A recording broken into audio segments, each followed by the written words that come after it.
Bilasizmi, viloyatlarda qanchadan qancha talant o'zbeklarimiz bor. Qanchadan qancha kuchli, iste'dodli o'zbeklarimiz bor.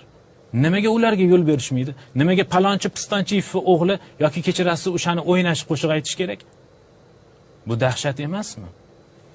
2001-yilda bir qiz, ismini aytmayman, onasi kelib, shu qizimni iltimos sahnaga tayyorlasangiz dedi. Men u qiz bilan ishladim, konservatoriyadan maxsus bir sinfga olib fortepianoda o'tirib ishladik. Haligini vokalini tikladim. Ko'ziga ko'ringan chiroyli qizcha edi. Navro'z bayramini repetitsiyasiga bordim. Turkiston saroyiga. Bilasizmi nima deyishdi u qizga? Sen men bilan bir kecha tunatsang, senga nihol mukofotini olib beraman deyishdi. Bu dahshat emasmi?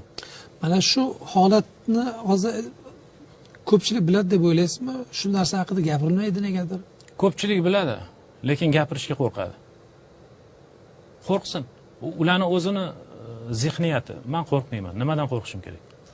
Endi siz O'zbekiston tashqaridasiz, balki o'sha himoyangiz, ya'ni himoyasiz ekanligingiz bilmayotganligi uchundir balki.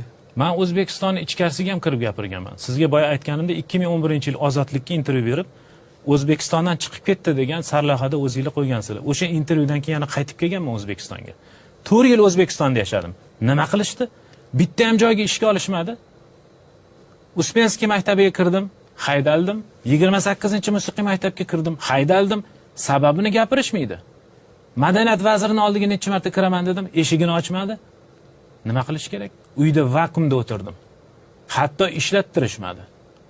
Kechirib qo'yasiz, gapingizni bo'lganim uchun. O'zbekiston Respublikasi demokratik tuzumida siyosatda olib boradigan respublikami?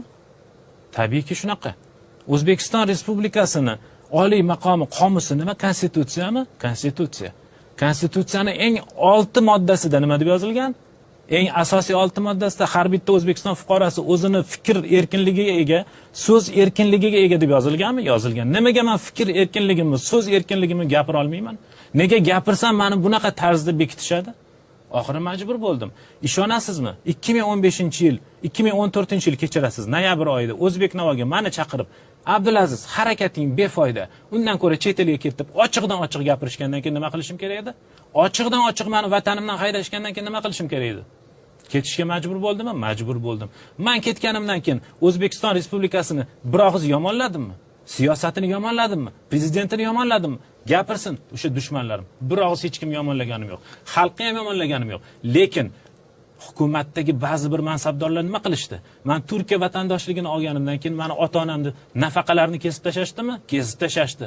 7 oy ota-onam qariya 75 ga kirgan ota-onam nafaqasiz uyda o'tirdi.